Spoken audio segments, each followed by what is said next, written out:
It's so good to meet you. Thank you so much, Scott, for taking a minute out today.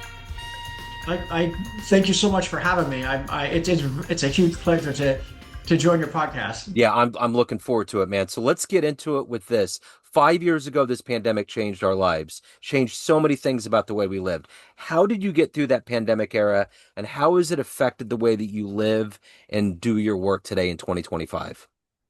It's a really good question. It's actually the first time anyone's even come up with a question like that, so which is great. Yeah. So I have a trade show and event business, and that has I've had that for 20 years, and that has paid the bills for for the entire year.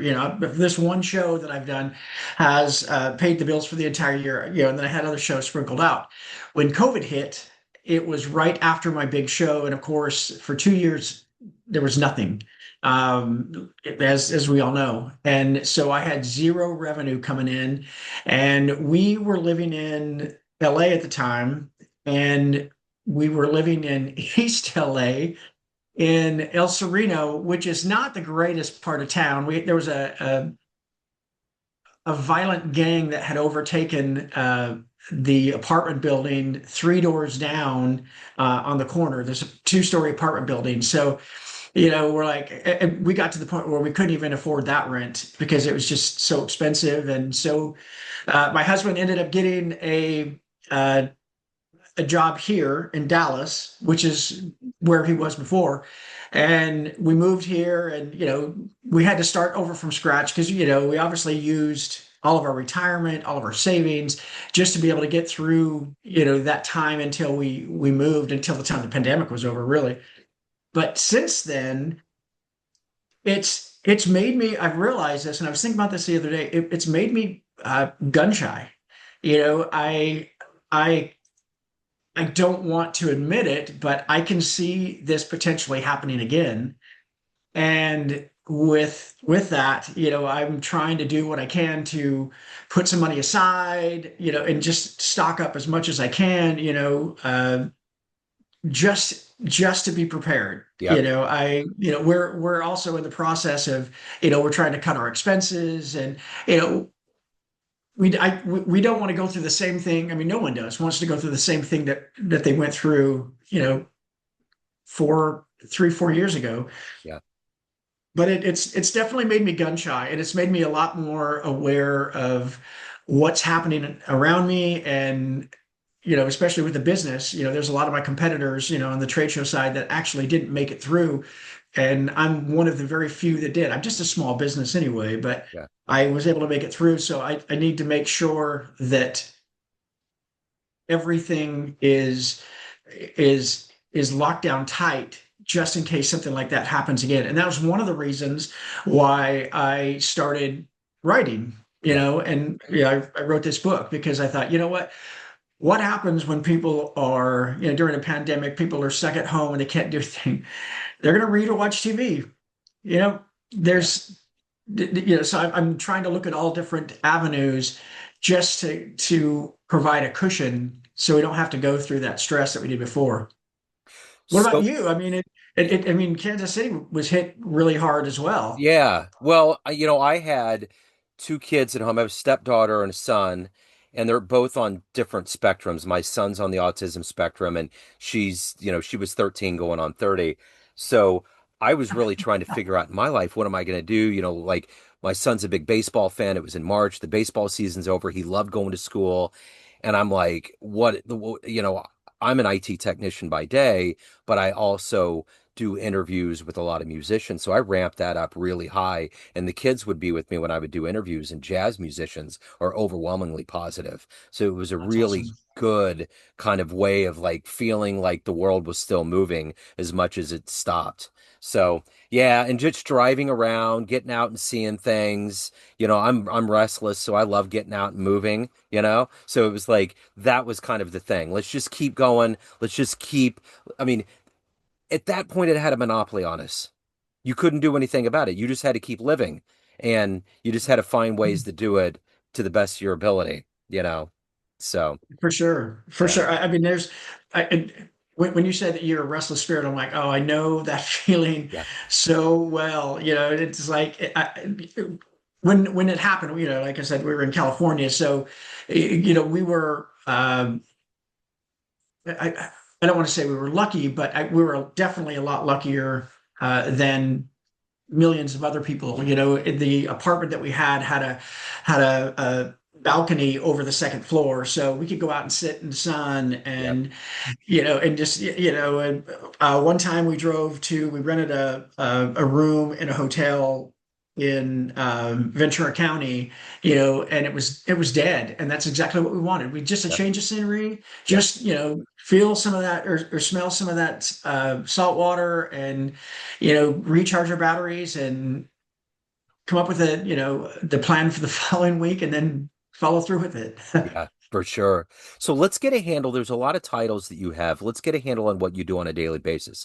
I'm going to put you in front of 12-year-olds. It's career day, and one of the kids is like, "Hey, what do you do for a living?" What's your answer? So the first thing I'd say is I've owned a trade show and event business for 20 years. I have also owned a boot camp, an outdoor exercise business in Los Angeles for 13 years. I don't have that anymore. I started writing because when I was 15, I had set a goal that I wanted to write something and have it published. It only took 38 years for that to happen, but at least it did. I Yeah. didn't give up on that. I just kept going and going. And so that has really given me a lot of satisfaction and just, personal growth. I've learned so much, and so it started off with a screenplay that I wrote about being in the Grand Canyon and run with two friends of mine, a married couple, and running into a serial killer. And he tried to kill my friend and I to get to his wife. So I wrote that movie, true story. I wrote that movie and submitted to a bunch of competitions. It actually got quite a bit of attention. The highest that it got was a semifinalist for the Atlanta International Screenplay Awards, which, from what I understand, is one of the most challenging to get that status. So I was proud of that. It was my first time. So that kind of moved into I'm adapting that story to a book. We set up the website. Uh, I ended up writing this other story, Marked by the Ouija, and from that project, three other projects have spawned from this book. So it's definitely keeping me busy juggling my time between my trade show clients, writing the Phantom Ranch book, and doing I've also written a short film called Marked, which is based on Marked by the Ouija by the book.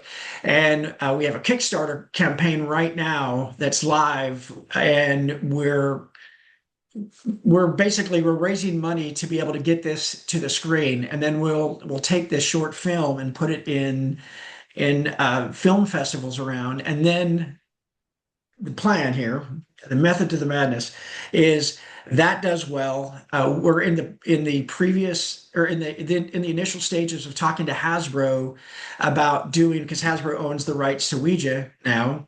So we're in the initial stages of talking to Hasbro to write a full feature film, and this short film and hopefully the success from it will help with that process. Yeah. I don't know about you, but for me, this is my own personal opinion. All of the other Ouija board stories or movies that I've read, or the movies that I've seen, kind of cheesy. Yeah. There's no suspense. It's not accurate. So this story has a bite to it. It's a true story. It's my personal true story, and my friend is dead because of it. So it's crazy twisted story. So we're hoping to do that. And then on top of that, we're also currently in the process of interviewing, and we're looking for more people who have had true, authentic Ouija board experiences Yeah. that would be interested in sharing their experience on camera, and then we're going to put that together. And we actually have the first season done. but we're going to put that together and we're going to pitch it. There's already 7 networks that are interested in it. So, there's a lot going on right now. I don't Yeah. really feel like I have a lot of time to do much of Yeah, anything. I bet. So, what did you want to be when you were 12 years old? What was your dream job? John Bon Jovi. Okay. I remember those days. Yeah, yeah, I wanted that, and then after that, it was a skydive instructor, Yeah. and then skydive master, and then it shifted to something with animals. Like I would love to work with animals because I love animals, and me getting into the trade show industry just happened, and I mean it changed my life. I was homeless for a while, and that gave me some time to really think where I want my life to go, what I think I can do to get there. And I made a plan. So, and within 6 years, I bought my own house and had started my own business. So, I think I'm a pretty optimistic guy. I listen to, I don't think I'm the smartest person in the room. I would like to think that I surround myself with the smartest people in the room. you know but it's everyone helps each other, and that's what makes the world go round. So why the suspense horror route? Take me back to where you were born and raised, and what were these elements that have made this your focal point? So the story came about, well, the story is when I was 16, I grew up in a small town in Idaho. It was a little farming town, and when you're 16, you have to create your own fun, your entertainment. We did, a lot of stuff, and it was one of those small towns that you know everyone, you know where they live. I mean, it was just a small farming town. So I had found this Ouija board at a variety store, which I was really shocked because at the time, first off, I didn't believe in him, but if I did believe in them, then I thought that it would be an old wooden board with thousands of years of souls trapped inside. And here I found this one. It was cardboard, and the planchette was plastic, and I'm like, oh, clearly this is just a game. It's not real. And so I bought it. And that weekend, that was Sunday. I was working. I was working as a server at Pizza Hut on the other side of town, and my friends were waiting for me at my house. And they started snooping around in my room and found it and decided that they wanted to play it. And they didn't believe it either. They're like, oh, it's a stupid game, but what else have we got to do? So I didn't know this until I got a phone call at work. And it was probably a couple hours before the end of my shift. And they were frantic. I mean, I could tell that they were scared. Something had happened that just scared the hell out of them. And they ended up telling me what happened, and then they told me, "We're so sorry, but we burned the board." And exactly, we burned the board. And I was ticked. I'm like, first off, you're a guest in my house. Second, you go snooping around in my room. Yep. You play a game that I haven't even had a chance to play, which I think was probably the thing that made me angry the most. And then you burned it. So I was pretty ticked off. And by the time I got home, of course they were gone. And I walked up to the back door, and there's this old beat up metal garbage can, and I could smell the lighter fluid when I was walking up. And when I got to the garbage can, I looked down, and there was a pile of ashes that was still soaked in lighter fluid. I mean, there was no doubt that something was burned. And so a few cuss words, and they realized that there's nothing that I can do. So I went in, and this was Sunday night. So Monday morning, the next morning, I got up and walked out to go to school, and there was no sign or no scent of lighter fluid in the air. There was no ash, zero. Didn't It looked like it had never been there.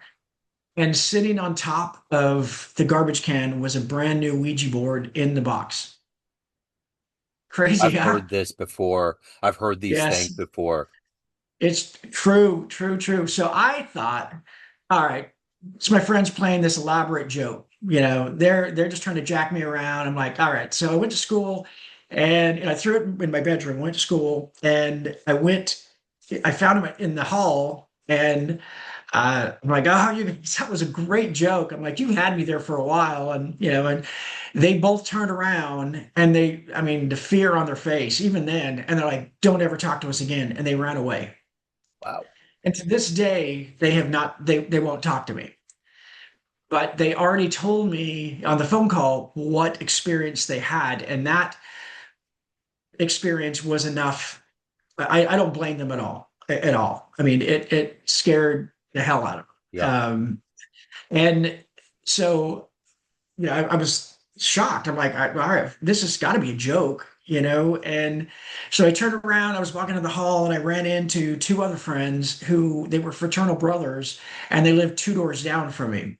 And I was telling them about what happened and with these two guys, and they're like, oh, whatever. And one of the brothers said, well, we should play it. And I'm like, yeah, right. Yeah, let's play it. So this was a Monday. So we made plans on Sunday afternoon because I was off work to go and play with it. So they came over about 5 on Sunday. I was the scribe. I asked some questions, but I never really put my fingers on the planchette. But I was the one that wrote everything down and made sure that we kept a record of everything. And it was the two brothers that put their fingers on the planchette and started answering questions. What was interesting early on, and it stayed consistent throughout the entire experience, was whenever I asked a question or whenever, one brother asked a question, it's like it didn't even hear us. It ignored us. But when the other brother asked a question, it always responded to him every single time. So there'd be times that we would ask a question and nothing would happen, and he would ask a question, and the planchette would start moving and start spelling things out to answer the question. So we thought, weird. We don't know what that's about, but let's keep going. We were talking to uh, a guy named. He said his name was Peter. He said he was 16, and he said he died in a car accident. And so, we started asking him all these other questions. He's like, enough of this. I need your help. My sister has been kidnapped. She's bound and gagged in this boarded up house, and the kidnapper is going to kill her and burn the house down. And you guys have to save her. You have to go find her and rescue her. And we're like, whoa, this just got super heavy. This got really heavy, and and I was thinking. I mean, I grew up in that town. I mean, I knew every street. I knew the majority of the people, probably 90% of the people. And I said, "There's no boarded up houses in this town." And it told us what area of town, and I'm like, "No, that's a potato field. I know exactly where it is." And it gave us an address, and I'm like, "All right, well." I still didn't believe it. So I'm like, all right, let's go check it out. We drove over there, the three of us, and I'll be damned, there's a boarded up house there that I've never seen before. And so we got out and it was light outside and we didn't feel too threatened or worried. And we went, he told us her name was Chastity. So we were calling Chastity. We're trying to look through the boards and the door and the window, and we're trying to pull the boards off and nothing. We got bored real easy, real soon. So we ended up going back to the board back at my house, excuse me, and it said, she's there, you need to go back. Before we even had a chance to ask anything, it just, as soon as they put their fingers on the planchette, it started moving. And so this process lasted about, uh, gosh, I've been saying it's been 10 hours, but we started playing with it Sunday at 5 in the afternoon.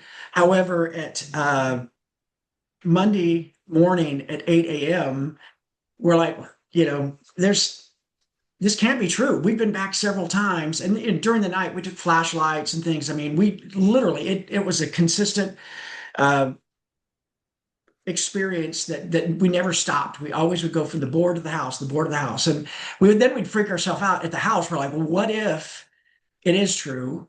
And what if the killer slash the kidnapper slash killer is watching us? What if he follows? So we freaked ourselves out and we went back.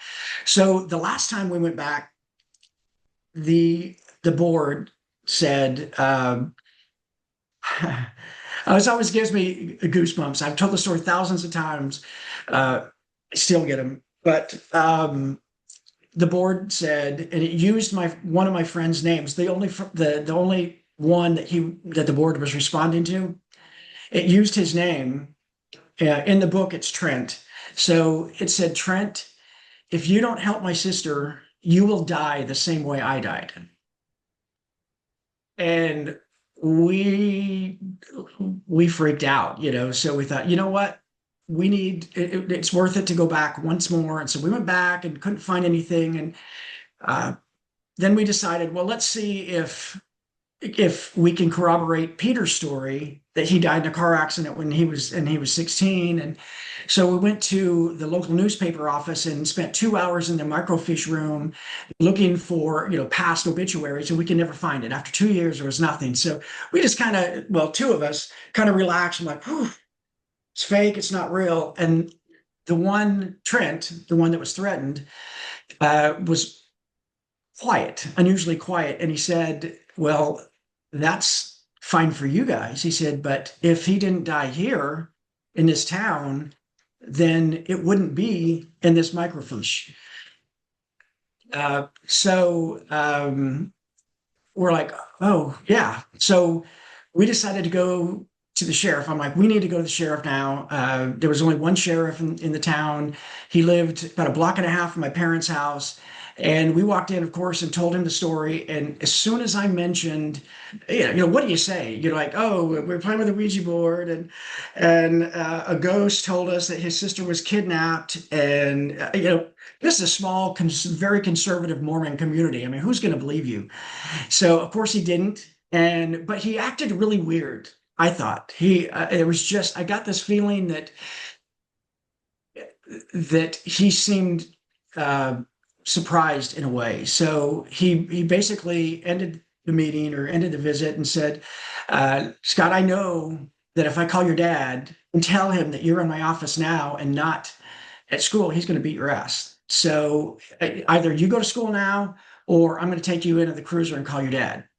So we left and we forgot about it, nothing. And then about 10 years later, I went back to the town to visit my parents.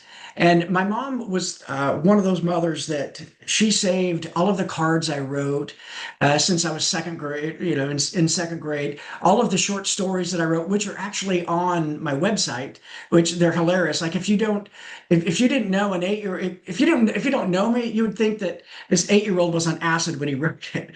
I mean, some of them are really kind of funny, but the bottom of the drawer, I found that stack of papers that I stapled together from that experience. Yeah. And I read through it, and it just gave me just chills all over. And I had heard that my friends were in town, so I went over to their house and I talked to the one brother, and we, talked for about 10, 15 minutes. And he said, or I said, well, I leave tomorrow. Where's Trent? And he's like, oh, you didn't hear? I'm like, no, hear what? And he said, Trent died. And I said, how did he die? Because I just read that within the hour, and he said he died in a car accident. And I said, I thought about it, and I looked at him and I said, when did he die? And he said, well, it's a day I'll never forget. And he gave me the date, and my jaw hit the floor. I said, do you remember that day we were playing? That the day he died in the car accident was exactly 2 years from the date of that threat. Yeah. And so Wow. I told his brother, I said, do you remember that day that we were playing with? And I couldn't even finish the sentence. And he said, yes. And he said, and you know what? That house burned down too. Wow. Yeah, it's That's wild. crazy. That's True insane. story. So, do you mess with the Ouija boards anymore? No. Okay. I've heard nothing but bad things. And I want to let everyone know that I don't advocate for the Ouija board. I don't encourage use of the board. Since I've started promoting this book, I've spoken with literally thousands of people from all over the world, and there are very strong opinions on both sides. Yeah. And then on the other side, there are a the percentage of people that have actually played it and had their own personal experience. Yeah.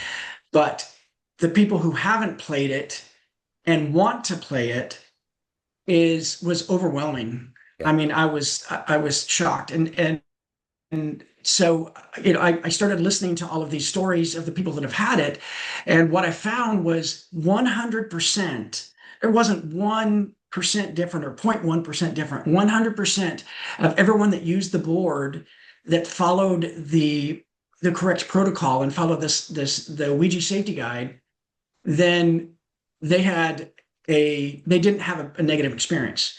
But 100% who had a negative experience, including us, did not follow the rules. And so after hearing about all of these people that have never played it, that want to do it, and my first question is, I'll tell them, you got to make up your own mind, because there is a draw to it for whatever, maybe to connect with a loved one, maybe it's just for the excitement, maybe, you're an adrenaline junkie, and, but the first and foremost thing is you need to do your research, and you need to find out and make sure that find out what the rules are, and you need to make sure that you do it.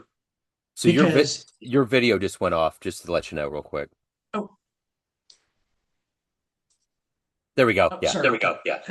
So we put together a Ouija safety guide with all of those 13 rules in there. And for everyone that signs up on my Substack, they can actually download a copy of that for free, a copy of that Ouija safety guide. I've been handing them out at shows. It's been insane. And the amount of I'm going to say, I would normally say passion, but I'm going to say anger from those that don't agree with it. And it was more on the religious right. They have been uh, shockingly alarming, we'll say. I got my first death threat. Someone actually sent me a message and said, "You're spreading demonic activity, or you're spreading demonic information. And when I find you, I'm going to wipe you off. I'm going to wipe you from the earth." And so I changed all of my, social media and website and everything that to make sure that I had no location that was on there. I spent 2 weeks looking behind, looking over my shoulder, making sure that I wasn't being followed. And I thought, you know what? I can't do this. I can't live like this. I knew that there was going to be some backlash, but I didn't realize that it was going to be so personal. But on the flip side, I got my first death threat. At least I got it out of the way. Yeah. Yeah, Yeah. absolutely. Hopefully it'll be my last one. Yeah. Well, this is a fascinating story. If anyone wants to get the book, or if they want to read any of your other stories, anything else in your world, where's the best place for them to go? So the book is on Amazon. It's called Marked by the Ouija. It's on Kindle, in paperback, hardcover, and we're just probably in the next week and a half, we're going to release the Audible book, and so that's on Amazon. To get more information about the other projects, and if anyone wants to read the short stories, kind of see where my writing started, they can go to my website, which is scottwellsauthor.com. And then, of course, there is the social media platforms. On Facebook, I have two accounts there. One is Twisted Tales, which is the one that I post the most in. That I post more, videos and updates. And Twisted Tales is the company I set up to do the it's LLC for the writing. And the other Facebook account is Scott Wells Author. And then there's the Instagram, which is at Twisted Tales Author. TikTok is Twisted Tales Author. YouTube is Twisted Tales Official. And then for Substack, and Substack's a little different because we're posting more information on Substack. They can download the Ouija safety guide. We post back scenes and back information on the book and on the story and things like that. But the Substack account is official Twisted Tales. The big thing I want to share with people is this Kickstarter campaign. So I wrote this short film, and I set up a Kickstarter campaign to raise money, to crowdfund, to be able to raise money and be able to get it made. And the reason that I wanted to do it, that was so important to me, is the more people that I talked to that had all of these experiences, and I found this almost all across the board for these people, they don't have an outlet to talk about their experiences, because if they start to share it with their family or friends or anyone, then they run the risk of being judged and ridiculed and bullied, and nobody wants that. So one of the good things, another one of the good things that's come up from this is I think I've become a safe spot where people can actually share their experiences and talk about it without feeling judged, or I just want them to share their experience, because the more they talk about it, the more it doesn't control them, the more it doesn't eat them away. Sure. There's people I've talked to that have been dealing with it for 50 years, and this one guy just ignores it, and I'm like, you can't do that. Yeah. It's going to eventually wear you down, and then it's going to get stronger. So my goal is I want to get Ouija boards and in the discussion in the media, and I want to make sure, because there's obviously millions of people out there that I haven't talked to that want to play with it. I want them to know, hey, it's your decision. You're an adult. However, if you do, please just do your research and make sure that you follow those rules, because I don't want anyone else to have any experience like I did. Yeah. And going back to the story, I felt guilty for quite a while, for years, because it was my board and it was my friend who lost his life. And I felt guilty about that. When I started writing the book, I realized why the board chose him, or marked him.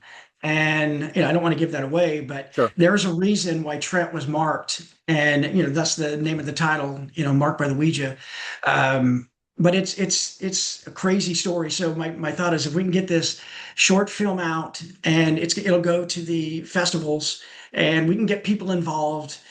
We've got tiers. I mean, every dollar helps. We've got tiers that start at $10 all the way up to, there's a tier where there's two spots available, where they can actually join us on set when we're filming. Cool. There is another tier that they can get an associate producer credit and get their name in the film, in the credits. Sure. And there's a lot in between. So that Kickstarter campaign is, once marked, there's no turning back. And it's the marked short film campaign. Okay. And they can find all of that on social media, or just go to Kickstarter and search once marked, there's no turning back, and they'll see it. I will put the links in the show notes. This has been absolutely fascinating. I'm so glad that I had the chance to get this story. Best of luck with everything. I really appreciate your time today. It's been a joy. Thanks, Joe. I appreciate you having me on the show. I mean, Yes, sir. it's been great just talking to you. I mean, Yeah. I love meeting new people, and hearing different stories, and hearing their questions. And like I said, I mean, you've come up with some great questions. Sometimes you get the same one, so it's nice Yeah. to be able to get other questions you got to think about. Yeah, So I absolutely. appreciate that. This has Yes. been awesome. You were wonderful. Thank you so much.